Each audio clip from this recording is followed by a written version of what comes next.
یہ لگانا ہے، مالش کرنی ہے، اللہ پاک کی رحمت سے انشاءاللہ عز و جل بالوں کا گرنا یہ بند ہو جائے گا، گرنا بند ہو جائے گا. یہ بال سفید جھڑیں گے نہیں. کالے کیسے ہوں گے؟ کالوں کے لیے بھی انشاءاللہ عز و جل یہ مفید رہے گا. بعض اوقات جیسے اسلامی بہنوں کے سروں کے بال جھڑتے ہیں، اسلامی بھائیوں کے جھڑتے ہیں، کسی کے داڑھی کے بال نہیں نکل رہے، یہ تمام مسائل کے حل کے لیے انشاءاللہ عز و جل یہ وظیفہ مفید ثابت ہوگا.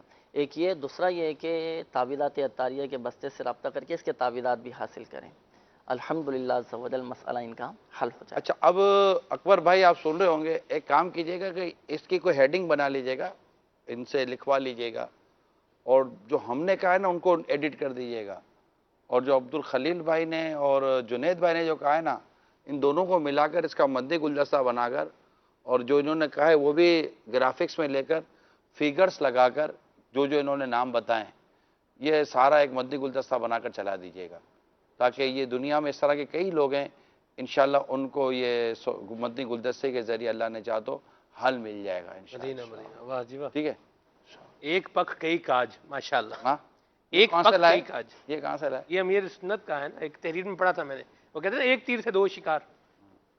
یہ تھوڑا آسان ہے، ایک تیر سے دو ہاں شکار. جی، چلیں بہرحال آسان کرنے کے کاج لیے. پاپا نے کہا ہے، جی نہیں، میں نے ایک پن دو کاج، یہ محاورہ ویسے ہی ہے. اچھا ہاں، ایک پن دو کاج. مگر آپ کی شان ہے نا، آپ تو مسکین بول رہے ہیں نا خود. کیا بات یہ ان کا کہنا یہ ہے میسج میں، یہ کہہ رہے ہیں کہ میرا مسئلہ، چلیں ہمارا مسئلہ بھی حل کریں، کہ میں کہتی ہوں بغداد بھائی بڑے بھائی ہیں، اور میری بہن کہتی ہے کہ حامد بھائی بڑے بھائی ہیں، اس کا بھی کوئی حل بتا دو. تو مسئلہ کوئی نہیں ہے. جن کا ہے وہ دیکھیں، وہ تو مسئلے بغداد بڑا بھائی ہے، حامد چھوٹا بھائی ہے. مدینہ مدینہ. بغداد بڑا بیٹا ہے میرا، حامد میرا چھوٹا بیٹا ہے. قد میں حامد تھوڑا اونچا ہے، اور تو یہ ہو جاتا ہے بعضوں کا دیکھنے میں، لیکن عمر کے حساب سے بغداد بڑے ہیں، حامد چھوٹے ہیں. جی ٹھیک ہے. یہ ایک اور ان کو جو سوال ہے ہمارے پاس وہ یہ ہے، بلکہ کال شامل کرتے ہیں، ان کو بعد میں لیتے ہیں انشاءاللہ. جی میرا نام محمد محسن علی طاہر ہے، میں مرکزی اولیاء لاہور سے بات کر رہا ہوں. میرا نگران شورا کی بارگاہ میں سوال ہے کہ بعض اوقات انسان نفسیاتی سا ہو جاتا ہے، ڈپریسڈ، پریشان، اور چڑچڑا پن سا میں آ جاتا ہے، کسی کام میں دل نہیں لگتا. اس پریشانی میں اکثر گھر والے بھی اس سے پریشان ہو جاتے ہیں. تو اس پریشانی کو کیسے دور کیا جائے، چڑچڑا پن کو، اور کس طرح مسکراتے ہوئے اچھے دین و اسلام کے مطابق زندگی گزاری جائے. جزاک اللہ خیرہ. ماشاءاللہ. باوضو رہیں، منہ دھوتے رہیں وضو سے، اور نماز پابندی کے ساتھ پڑھیں، اشراق چاش کے نوافل کی پر استقامت حاصل کریں انشاءاللہ عز و جل. آپ دیکھیں گے کہ زندگی میں کسی مدنی بہاریں آتی ہیں. سبحان اللہ. لیکن آپ نے ایک اپنا مرض بیان کیا ہے، میں چاہوں گا کہ ڈاکٹر زیرک جو کہ ہمارے ماہر نفسیات ہیں، ان سے انشاءاللہ آپ کے اس مسئلے کا لیتے ہیں، اگر ڈاکٹر زیرک ہمارے ساتھ ہیں تو. ڈاکٹر صاحب، کین یو ہیئر می؟ جی ابھی لبیک. تھوڑا اصل میں منقطع ہو گیا تھا، سوال نہیں سن پایا. ان کا سوال دوبارہ چلا دیں، تاکہ یہ ڈائریکٹ اپنا سوال سنیں گے نا تو ان کو اور تسلی ہو جائے گی کہ یار میں نے بولا کچھ اور تھا، عمران نے وضاحت کچھ اور کر دی. ایسے لوگوں کا یہ بھی ایک بڑا پرابلم ہوتا ہے، جی یار آپ نے میرا مسئلہ صحیح سمجھا نہیں، میرا مسئلہ صحیح پہنچایا نہیں. تو یہ بھی ان کا نفسیاتی حل ہے کہ خود جب تک بولیں گے نا ہاں جی اور ڈاکٹر ڈائریکٹ سن رہا ہو ہاں جی. تو سمجھیں کہ آدھو آدھ تو ان کو یوں تسلی ہو جاتی ہے. ماشاءاللہ.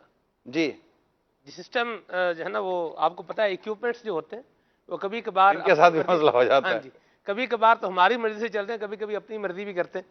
یہ سلسلہ کار بھی ہو جاتا ہے. بہرحال بات ان کا جو لب لباب تھا وہ یہی تھا کہ بندہ جو ہے وہ ہنستے مسکراتے اپنی زندگی جو ہے وہ کیسے گزارے. نہیں، نفسیاتی طور پر جیسے کہ کام ہو نہیں رہا ہوتا، پریشان رہتا ہے، ناخوش رہتا ہے، کام جو ڈالتا ہے اس میں ہاتھ ڈالتا ہے تو پورا نہیں ہو پا رہا ہوتا، تو یہ کافی طرح کی چیزیں اس کے ساتھ زندگی میں اگر پیدا ہوتی ہیں، اور وہ یہ فیل کر رہا ہوتا ہے کہ یار میں جس کام میں ہاتھ ڈالتا ہوں وہ کام خراب ہو جاتا ہے، فیل ہو جاتا ہے، میں ناکام ہو جاتا ہوں. ایسے لوگ عموماً نفسیاتی طور پر بڑے ڈپریس ہو جاتے ہیں. So have you any treatment? یہ کافی کامن پرابلم ہے، اور اس میں بہت ساری وجوہات جو ہے نا یہ کم فرما ہوتی ہیں.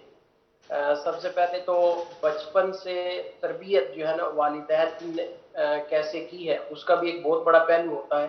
بہرحال اگر اس سوال کے حوالے سے کہ ابھی کیا ہو سکتا ہے، تو یہ بات یاد رکھیے گا کہ ایک کانسیپٹ ہے ہماری سائیکالوجی میں جس کو ہم بولتے ہیں آٹومیٹک نیگیٹو تھاٹس. مطلب اس کا یہ ہے کہ ہمارے ذہن میں تقریباً اکثر اوقات جب ہم جو ہے وہ جاگنے کی حالت میں ہوتے ہیں تو اکثر اوقات ہمارے ذہن میں منفی خیالات گردش کرتے رہتے ہیں. اور اب یہ ہمارے اوپر ہوتا ہے کہ ہم ان منفی خیالات کو جو ہے وہ کس حد تک اگنور کر کے اور جو ہمارے حوالے سے مثبت خیالات ہیں چاہے وہ کسی کام کے حوالے سے ہوں یا میری ذات کے حوالے سے ہوں یا فیملی کے حوالے سے ہوں تو جو مثبت چیزیں ہیں ان پر توجہ دی جائے. اب جیسے نگران شورا نے بھی پہلے عرض کیا تھا ہماری اپنی سائیکالوجی میں بھی اور نفسیات میں بھی ایک بہت بڑا فیکٹر ہے کہ منفی سوچوں کو نظر انداز کر کے مثبت سوچا جائے. اور ہر انسان کو چاہیے کہ اپنے حوالے سے اپنی اس کی ذات کے اندر جو خوبیاں ہیں ان کی طرف وہ خصوصی طور پر توجہ کرے. ہمیں اپنی اور دوسروں کی کمزوریوں کا تو علم بہت زیادہ ہوتا ہے اور اپنے بھی حوالے سے بہت سارے لوگ جو ہیں وہ کمزوریوں کی طرف زیادہ نظر کرتے ہیں. لیکن اپنے ہی اندر اگر ہم اپنی خوبیوں کو بیٹھ کر اس کی لسٹ بنا کر اس کو ہم ایک پیپر پر لکھ کر چاہے تو اپنے بیڈ روم کے دروازے پر لگا دیں اس کا روز ہم جو ہے وہ دیکھیں اس کو اور اپنی مثبت چیزوں پر توجہ دیں. یہ جو ہے ایک اس کا حل ہے. باقی پھر تربیت پر ہوتا ہے, تربیت کے حوالے سے بھی اور پھر آپ کی ول پاور کتنی ہے. تو یہ 3-4 چیزیں ہیں.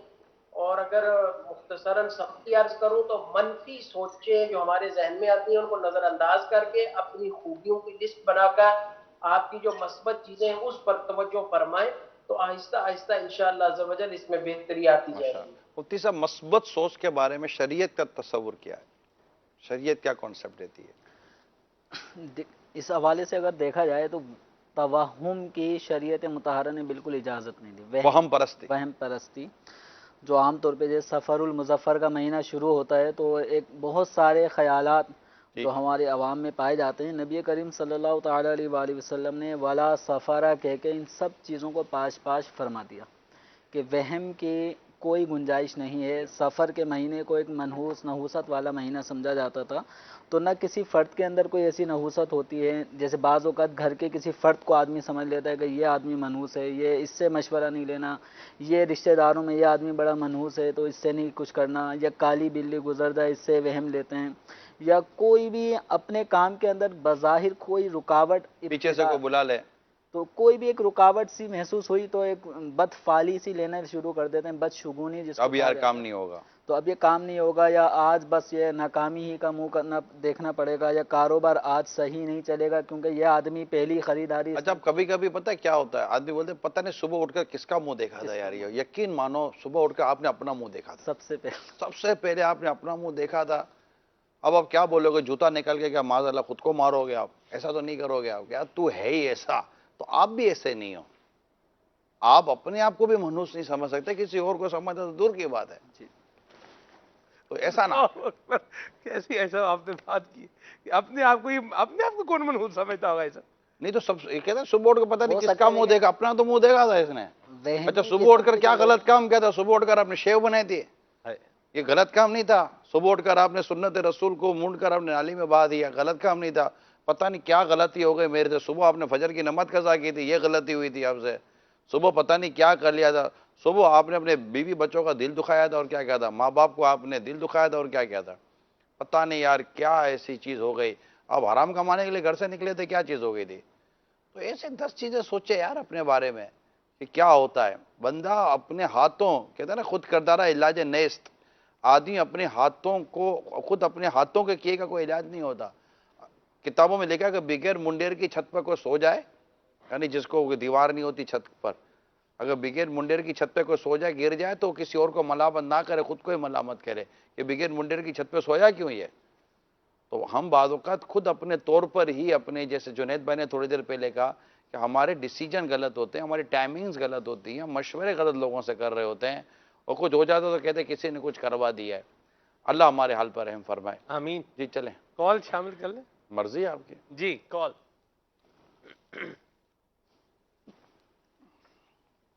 السلام علیکم ورحمۃ اللہ وبرکاتہ. وعلیکم السلام ورحمۃ اللہ وبرکاتہ.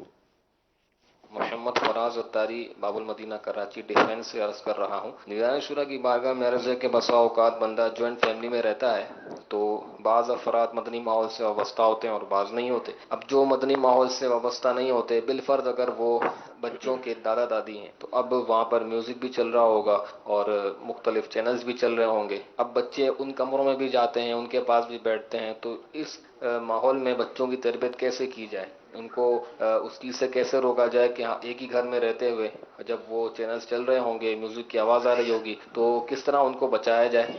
اور مفتی صاحب کی بارگاہ میں اس سے متصل یہ سوال ہے کہ کیا ایسے وقت میں اگر والدین کو سمجھایا جائے تو کیا یہ ان کی بے ادبی تو نہیں ہے, یا بچوں کو اگر وہاں نہ بیٹھنے دیا جائے, ان کو وہاں سے دور رہنے کی ترغیب دی جائے, تو کیا یہ والدین کی بے ادبی میں تو نہیں آئے گا؟ جزاک اللہ خیرہ.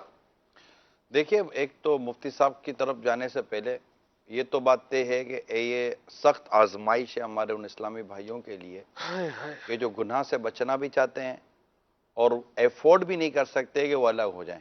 یہ ڈیول ایشوز ہیں یہ, کہ وہ گھر میں گناہ سے بچنے والے اسباب لانے میں, یعنی گناہ سے بچنے والی صورتحال پیدا کرنے میں بھی بیچارے کامیاب نہیں ہو پا رہے, بچوں کو بچانے میں بھی کامیاب نہیں ہو پا رہے, الگ ہونا چاہتے ہوں تو ان کے پاس اسباب نہیں ہے, وسائل نہیں ہے.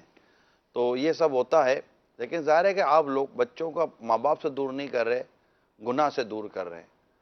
اور والدین کو حسن ادب کے ساتھ, انتہائی ادب کے ساتھ کہا جا سکتا ہے کہ مطلب ان چیزوں سے, مطلب اس میں یہ نہ کہا جائے کہ آپ دیکھتے ہیں نا تو اب ٹھیک ہے آپ دیکھیں لیکن میرے بچوں کو کیوں دکھاتے, تو ان کو بھی دیکھنے کی اجازت مت دے دیجیے گا, مہربانی کیجیے گا. تو پھر یہ کہ ضبط کریں, صبر کریں, خود کو روک کر رکھیں.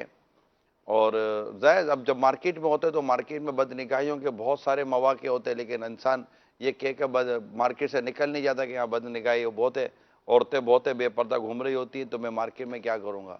تو جس طرح مارکیٹوں میں رہ کر ہم اپنی نگاہوں کو بچاتے ہیں, اور اس طرح دیگر جگہوں پر ہم اپنے آپ کو بچانے کی کوشش کرتے ہیں.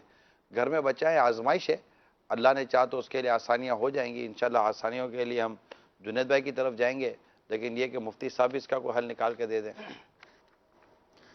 اس کے اندر والدین کی, جیسے انہوں نے کہا کہ بے ادبی تو نہیں ہے, تو اس میں والدین کی بے ادبی کا معاملہ تو آپ کے انداز پہ ڈیپینڈ کرتا ہے.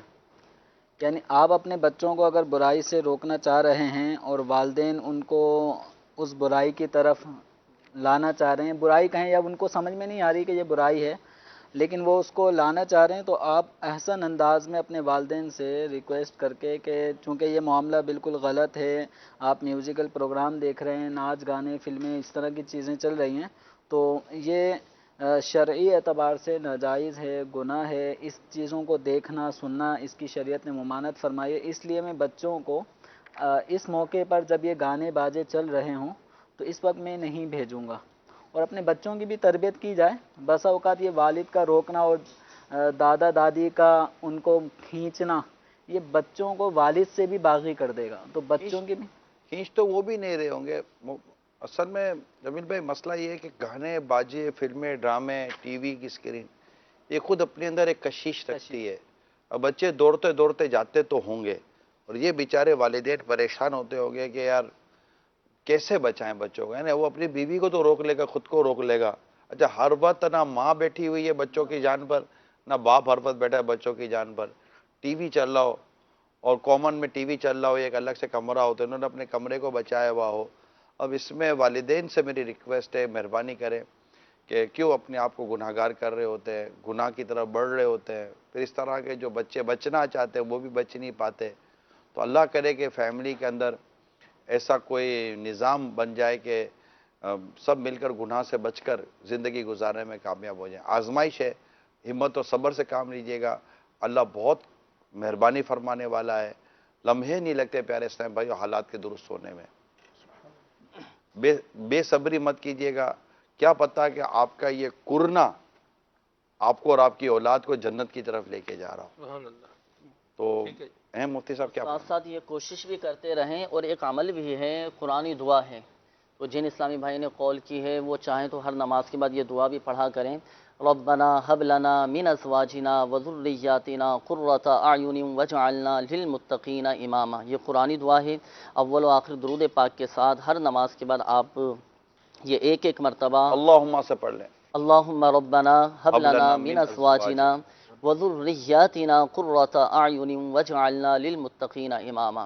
اے اللہ میرے بیویوں اور بچوں کے لیے میری آنکھوں کی ٹھنڈک کر جی اور مجھے متقیوں کا امام بنا۔ سبحان اللہ۔ وجعلنا للمتقین امام۔ امام۔ بعض بزرگوں کی نماز کا یہ وظیفہ ہوتا تھا، نماز کے بعد جی لازمی یہ دعا کرتے تھے۔ امیر سنت بھی جو سمجھے کہ مبالغہ نہ ہو تو امیر سنت کا بھی التزام، یعنی لازمی طور پر آپ یہ دعا اپنی نمازوں کے بعد کیا کرتے ہیں۔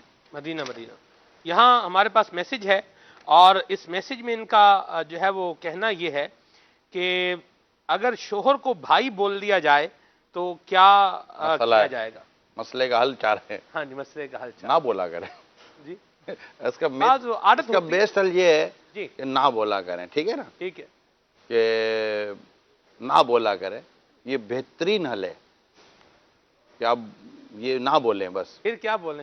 کچھ بعض کی عادت ہے، بھائی کو بھائی بھائی ہر تو بات کیا بھائی بولے، تو دنیا بھر کی عورتیں شوہروں کو بھائی تھوڑی بولتی ہے یار، ان کا پرابلم ہے، تو یہ نہ بولے، ایک تو بہترین حل ہے کہ آپ بھائی بولنا چھوڑ دیں اور منہ اپنی وہ اصل میں نا بعضوں کی زبانوں پر جو ہے نا وہ یار، ہاں جی ہاں جی بھائی، جی جی جی جی سنتے نہیں ہو، ہاں جی ابے، ارے، اوے، یہ بعضوں کے زبانوں پہ نا یہ چڑی ہوئی ہوتی چیزیں، ایسی بات تو بالکل۔ یہ اس پر تھوڑا سا چیک لسٹ لگائے اور کسی کی ذمہ داری دے دے اور اس پر آپ برداشت کریں کہ وہ آپ کو ٹوکتا رہے کہ آپ یہ نہ بولا کریں۔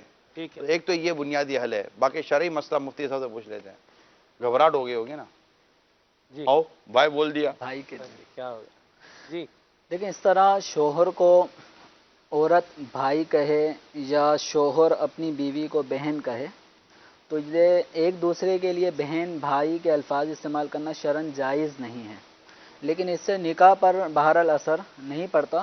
وہ نکاح ایک زہار ایک الگ چیز ہے کہ اس کا ایک جملے وہ ایک کا الگ جملہ وہ الگ جملہ ہے، وہ انداز ہی الگ ہوتا ہے، جس سے مرد اور عورت پہ نکاح تو نہیں ٹوٹتا لیکن ایک حرمت واقع ہو جاتی ہے جب تک کفارے کی ادائیگی نہ کی جائے۔ اس کو تفصیلی طور پہ پڑھنا چاہیں تو صراط الجنان سے 28ویں پارے میں سورہ مجادلہ، مفتی صاحب اس کا شروع قد سمیع اللہ، قد سمع اللہ قول التی تجادلک فی زوجہا، کون سی صحابیہ تھی؟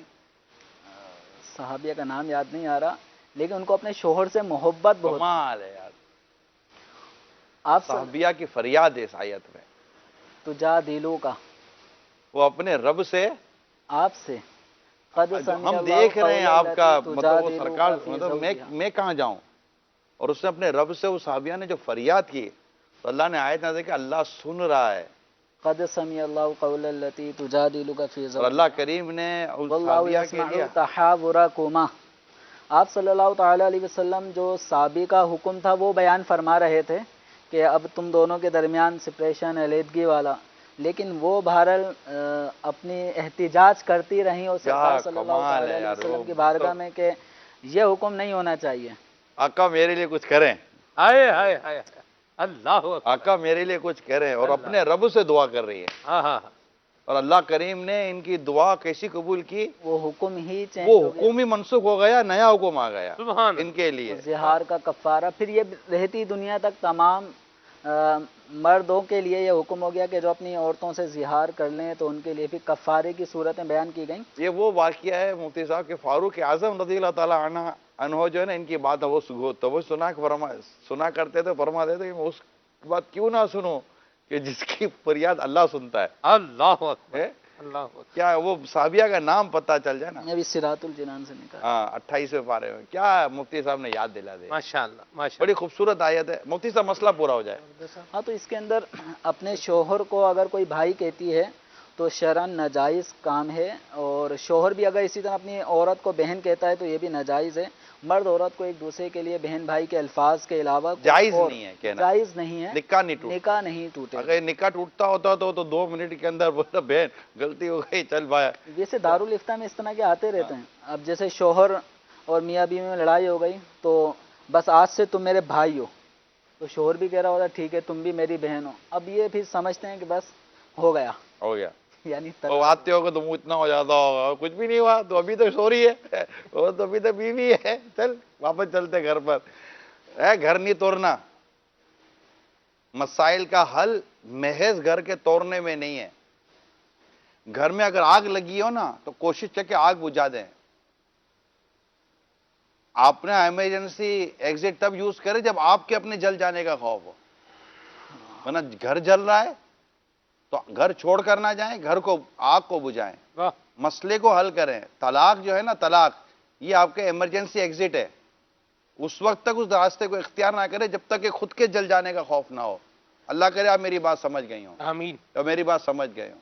آمین. جی یہ ہو گیا پورا. ہاں, اس میں وہ صحابیہ کے نام, صحابیہ کا نام آ رہا ہے. یہ صحابی کا نام ہے حضرت اوس بن صامت رضی اللہ تعالیٰ عنہ. ان کی کسی بات پہ اپنی زوجہ حضرت خولہ بنت ثعلبہ رضی اللہ تعالیٰ عنہا سے کچھ معاملات ہوئے تھے, جس پہ آپ نے یہ الفاظ کہے تھے تو مجھ پر میری ماں کی پشت یعنی پیٹھ کی طرح ہے. جی ہاں, تو یہ کہنے کے بعد پھر آپ کو ندامت ہوئی تھی, اور اس وقت جو حکم تھا وہ یہ تھا کہ اس Separation. طرح کا جملہ کہنے سے عورت اپنے شوہر کے اوپر حرام ہو جاتی ہے, اور یہ یعنی نکاح پہ فرق پڑتا ہے. تو سرکار دو عالم صلی اللہ تعالیٰ علیہ وسلم کے پاس جب یہ پہنچی تھیں تو آپ صلی اللہ تعالیٰ علیہ وسلم نے جو فرمایا تھا کہ زہار سے جو پرانا دستور ہے وہ تو یہی ہے کہ عورت حرام ہو جاتی ہے, یعنی نکاح ختم ہو جاتا ہے. تو اس پہ بہرحال وہ سرکار دو عالم صلی اللہ تعالیٰ علیہ وسلم کی بارگاہ میں بحث فرمانے لگیں. اس کا صراط الجنان سے ہی پڑھ کے ہاں, تو حضرت خولہ نے بارگاہ رسالت صلی اللہ تعالیٰ علیہ وآلہ وسلم کی خدمت میں حاضر ہو کر تمام واقعات ذکر کیے اور عرض کیا کہ میرا مال ختم ہو چکا, ہائے ہے, ماں باپ وفات پا گئے, عمر زیادہ ہو گئی, بچے چھوٹے چھوٹے ہیں, اگر انہیں ان کے باپ کے پاس چھوڑوں تو ہلاک ہو جائیں گے, اپنے ساتھ رکھوں تو بھوکے مر جائیں گے. اب ایسی کیا صورت ہے کہ میرے اور میرے شوہر کے درمیان جدائی نہ ہو. رسول اکرم صلی اللہ تعالیٰ علیہ وسلم نے ارشاد فرمایا تیرے بارے میں میرے پاس کوئی حکم نہیں, یعنی ابھی تک زہار کے متعلق کوئی جدید حکم نازل نہیں ہوا, اور پرانا دستور یہی ہے کہ زہار سے عورت حرام ہو جاتی ہے. حضرت خولہ رضی اللہ عنہا نے عرض کی یا رسول اللہ صلی اللہ علیہ وسلم, حضرت اوس نے طلاق کا لفظ نہیں کہا, وہ میرے بچوں کے باپ ہیں اور مجھے بہت ہی پیارے ہیں. اسی طرح وہ بار بار عرض کرتی رہیں, اور جب اپنی خواہش کے مطابق جواب نہ پایا تو آسمان کی طرف سر اٹھا کر کہنے لگیں یا اللہ, میں تجھ سے اپنی محتاجی, بے کسی اور پریشان حالی کی شکایت کرتی ہوں. اپنے نبی اکرم صلی اللہ علیہ وسلم پر میرے حق میں ایسا حکم نازل فرما جس سے میری مصیبت دور ہو جائے. ام المؤمنین حضرت عائشہ صدیقہ رضی اللہ تعالی عنہا نے اس سے فرمایا خاموش ہو جا اور دیکھ, رسول کریم صلی اللہ تعالی علیہ وسلم کے چہرے مبارکہ پر وحی کے آثار ظاہر ہیں. جب وحی پوری ہو گئی تو ارشاد فرمایا اپنے شوہر کو بلاؤ. حضرت اوس حاضر ہوئے تو سرکار دو عالم صلی اللہ علیہ وسلم نے یہ آیتیں پڑھ کر سنائیں. اس آیت کا خلاصہ ہے کہ پیارے حبیب صلی اللہ علیہ وسلم, بے شک اللہ تعالیٰ نے اس عورت کی بات سن لی جو اپنے شوہر کے معاملے میں آپ سے بحث کر رہی ہے اور اللہ کی بارگاہ میں اپنے حال, فاقے اور تنہائی کے شدید ہونے کی شکایت کرتی ہے, اور اللہ تعالیٰ تم دونوں کی آپس میں ہونے والی گفتگو سن رہا ہے. بے شک جو اللہ سے مناجات کرے اور اس کی بارگاہ میں گریہ وزاری کرے تو اللہ تعالیٰ اس کی مناجات کو سننے والا اور شکایت کنندہ کو دیکھنے والا ہے. اس پہ ایک نوٹ بھی مفتی صاحب نے لکھا ہے کہ خیال رہے کہ حضرت خولہ بنت ثعلبہ رضی اللہ تعالی عنہا کا سرکار دو عالم صلی اللہ علیہ وسلم سے بحث و تکرار کرنا مخالفت یا مقابلے کی وجہ سے نہیں تھا, بلکہ کرم طلب کرنے کے لیے تھا, اور اس سے اپنے دکھ درد کا اظہار مقصود تھا. اور حضور اکرم صلی اللہ تعالی علیہ وسلم کی امت چونکہ آپ کی باندی غلام ہیں, اس لیے کرم طلب کرنے کے لیے آپ سے عرض و معروض کر سکتے ہیں. نیز یاد رہے کہ اللہ تعالیٰ کی بارگاہ میں ہر شکایت کرنا بری نہیں, بلکہ بے صبری والی شکایت کرنا برا ہے. یہ سمجھیں کہ یہ 28واں پارہ آپ شروع کریں گے نا تو اس سے شروع ہوتا ہے. یہ پڑھیں بار بار, مسائل کا حل ہے یہ. اللہ ہے جو ہماری مشکلات دور کرے گا, تو اس کے حبیب کی بارگاہ میں عرض کریں, رب کریم کی بارگاہ میں عرض کریں. جس رب نے حضرت خولہ رضی اللہ تعالی عنہا کی فریاد سنی, وہ آپ کی میری فریاد بھی سنتا ہے, سبحان اللہ, اور ہمارے لیے حل وہی عطا فرمائے گا. اس لیے دل تھوڑا کبھی مت کیجیے گا اور اللہ سے دعا کرتے رہیے گا. بھائی یہ اتفاق ہے کہ حضرت خولا اور حضرت عمر رضی اللہ عنہ کا جو واقعہ ہے وہ بھی تفسیر کے اندر لکھا ہے، بہت پیارے الفاظ ہیں اس کے. حضرت خولا بنت ثعلبہ رضی اللہ تعالی عنہا کو حاصل ہونے والی اس خصوصیت کی وجہ سے صحابہ کرام علیہم رضوان آپ کا بہت احترام کیا کرتے تھے.